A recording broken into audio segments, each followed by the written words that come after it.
Fanatec makes some of the best sim racing gear out there, but navigating their product ecosystem? Yeah, that's a whole other race.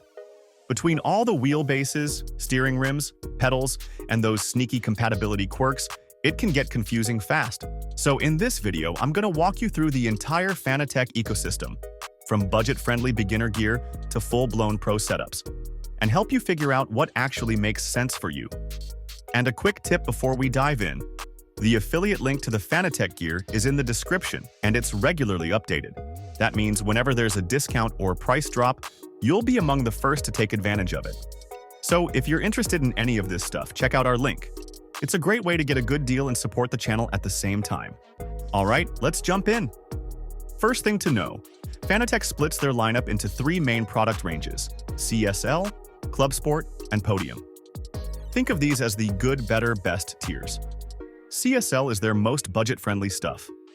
Perfect if you're just getting into sim racing or upgrading from something like a Logitech G923. Club Sport is the sweet spot. Mid-range pricing with a solid performance bump. And then Podium? That's the high-end professional-grade gear.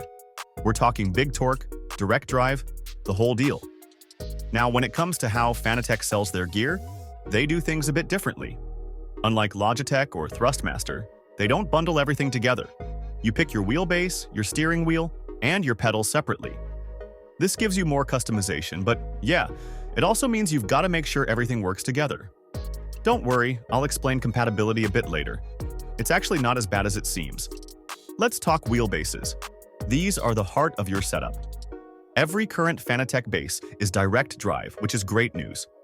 Even their entry-level CSL DD, which starts around €350, uses direct drive tech. It puts out 5 Nm of torque, and you can bump that up to 8 Nm with a boost kit. It's smooth, precise, and honestly way more immersive than you'd expect at that price point. If you're on PlayStation, then the GT DD Pro is your move. It's basically a CSL DD in disguise, but with PS5 compatibility and a slightly different look. Same torque, same internals, just more versatile. Now, stepping up, we've got the Club Sport DD and DD Plus. These push out 12 Nm and 15 Nm of torque, respectively, and they come with some fancy new force feedback tech. The DD is Xbox and PC compatible, while the DD Plus adds PS5 to the list. This is where things start to feel seriously high-end. And if you want to go all in, Fanatec's DD1 and DD2 bases are straight-up beasts. The DD2 can crank out 25 Nm of torque. That's race car levels of resistance. You're gonna want a sturdy rig if you go this route. PlayStation users also have the Club Sport Racing Wheel F1, which is a full bundle with the Club Sport DD Plus base and an official F1 style wheel. It's pricey, but it's basically a plug-and-play pro setup with PS5 compatibility baked in. Speaking of wheels, Fanatec's selection is massive. You've got everything from GT style and Formula rims to NASCAR, rally, and even officially licensed Porsche and McLaren designs. Most of them come with a QR system, so swapping between them is super easy. Just keep in mind that Xbox compatibility comes from the wheel, while PlayStation compatibility comes from the wheelbase. Yeah, I know, weird. But once you get that rule down, it all clicks. Now let's talk pedals. At the budget end, you've got the CSL and CSL Elite V2 pedals. They're solid, but the real game changer is the loadcell brake upgrade, which gives you much more realistic braking. On the higher end, you've got the Club Sport V3 pedals, with the loadcell built in, and the V3 inverted version, which mimics the pedal layout of a real GT car. Fanatec also sells shifters and handbrakes, like the Club Sport SQ V1.5 and the CS handbrake. These are awesome if you're into rally games or just want that added realism. Plus, they all plug straight into your Fanatec setup, which is nice. And yeah, they've even got cockpits now. The CSL cockpit is more entry-level, good for the CSL DD and GT DD Pro.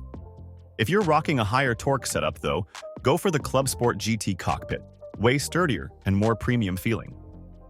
Alright, let's hit some quick pros and cons. What I really liked, the modularity. You can build exactly the setup you want. Also, the direct drive tech across the board is just awesome, even on the entry-level gear.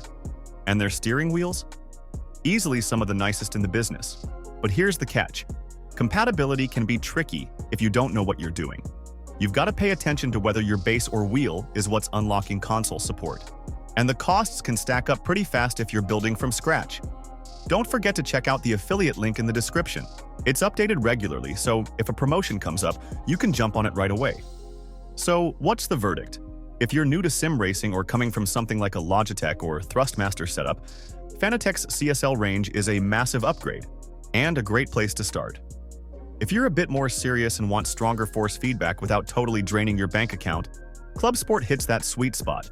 And if you want the best of the best and you've got the budget for it, the podium stuff is next level. Just make sure to double-check compatibility before you hit that buy button. Trust me, it'll save you a headache later. Alright, if you found this breakdown helpful, give it a thumbs up, hit that sub button, and let me know what setup you're running or thinking about picking up in the comments. Catch you in the next one.